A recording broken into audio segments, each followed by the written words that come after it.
So this is version 1 of our fan controller board I've been working on. So it just came in today, been working on this for a while. We had a version 0 that I did some initial testing on, but this is the first dedicated board for a PWM fan controller. So I'm just going to walk through the design of the board real quick, show the designs that were used, the changes that were made. So we'll start down here. So this is the positive 12 volt terminal. This is what you'll connect to the battery. So you can see we got this little solder in connector here. It's got a little stud on it, and you put a regular ring terminal on and get a nice connection. So you got power coming in there. You'll see these 3 spots right next to it. These are fuse holders. So there's 3 mini automotive grade 125C fuse holders, and probably populate those with 20 amp fuses. So 3 of those for 60 amps total. The board is going to be designed for 50 amps continuous, so probably fused for 60 amps. That'll get the power across to here. So in the middle, this middle section, you'll see 5 components. These are the freewheel diodes. So the last board only had 1 of these, and when I ran it up to 50 amps, these were getting real hot. So these parts are only rated for 10 amps continuous. The peak loads, they can handle much, much higher, but continuous rating is 10 amps. So I put 5 of these. That way we'll have a 50 amp continuous rating for a 50 amp design. And you'll notice lots of vias both on the pad of the part and surrounding that area. So these are thermal vias. These are going to allow heat transfer to cross through to the other side, and there's a copper pore on the back side, so that'll help spread the heat out throughout the board for cooling. They're also spaced out. They have some room between them, which also helps. The previous board design, these parts were much closer together. Moving over here, we got another one of those terminals to connect. Just like that first one, this will be for the fan positive lead. Just to the right of that, we have our gate drive assembly. So these are new. The previous gate drive we had was just one gate driver that drove one MOSFET. So if we look up here, you'll see that there's 2 MOSFETs. This big one in the middle, that's your fan negative, and then to the left and right of it, these are 2 high power MOSFETs. So these are very, very low on resistance MOSFETs to reduce heat dissipation through the board, hopefully allowing for surface mount design. But the testing from the last board, we saw the MOSFETs were actually getting hot due to switching losses. They weren't turning on and off quickly enough. Now, last design had a 3 amp gate driver, so they were switching quickly, but it wasn't fast enough. So this new board, we doubled up the MOSFETs, so we got 2 working together instead of 1, so hopefully only 25 amps through each MOSFET. And now, with this new gate drive circuit, we went with new gate drivers. So the new gate drives are rated for 12 amps each, and there's 2 of them. So we should get a total of 24 amps that we can push into the gate of this MOSFET versus the 3 amps we had before.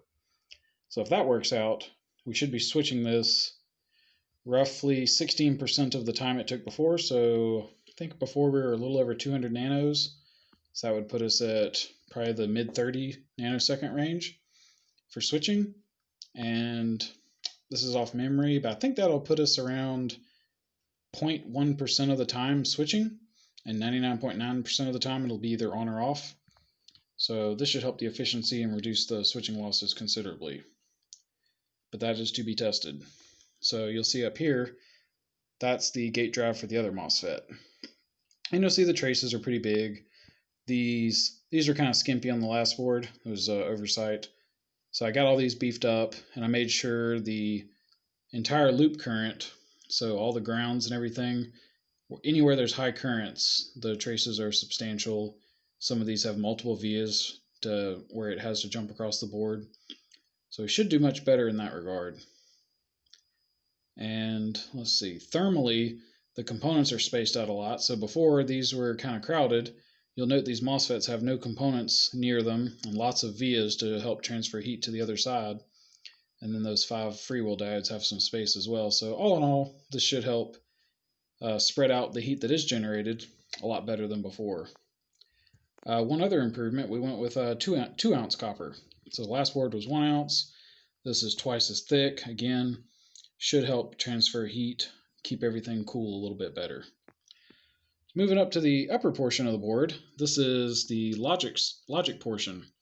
So we can see over here I got a connector laying there. That's going to go in that little 10 pin spot right there. So that connector gives you some wires to go to the car for like the ignition switch and a few optional things. So you can hook a push button up, and if you ground it, it'll automatically turn the fans on high for a few minutes to help cool the car off. A couple other things. There's a manual disable in case you want to turn the fans off for a few minutes manually. Let's see. This very top, that's something for power management, just so we're not pulling a lot of current off the ignition switch. This middle section here, we got some passives. These are going to be for filtering input signals. And this large terminal you see, this is an Arduino Nano. Don't know if that's going to be on the final product, but it's very convenient for testing. So for now, I've got an Arduino Nano dropped on there. Just to the right of it, this little 3-pin, that's just a voltage regulator. That just brings the battery voltage down to exactly 12 volts, which is what runs to the gate drives. So just to the right of that, we have another chip. This is actually the original gate driver, the 3 amp. Now I kept this because it has some pretty neat features, one of which is under voltage lockout protection. So the big beefy gate drives I got, those things have a lot of amps, but they don't have all the features. So by keeping this one and using it to switch the other gate drives, I get to keep all the features I had for the cost of one extra gate drive, which I don't mind. And this last little spot up here, that's a 6-position dip switch. This allows the user to select the temperature they want. So you'll have like different temperature increments. You can flip the switches to change what you want. And there's a couple other options for like when you do shut the key off, it'll run the fans at a low fan speed for 30 seconds to help cool it off. That'll be user selectable from that switch as well. So yeah, this is where we're at. We're calling this version 1. Got the boards in. They look pretty good. Plan to get these populated. Components are supposed to be here tomorrow. So if everything comes in, hopefully we'll get this assembled and get it on the bench and start testing. See how it performs.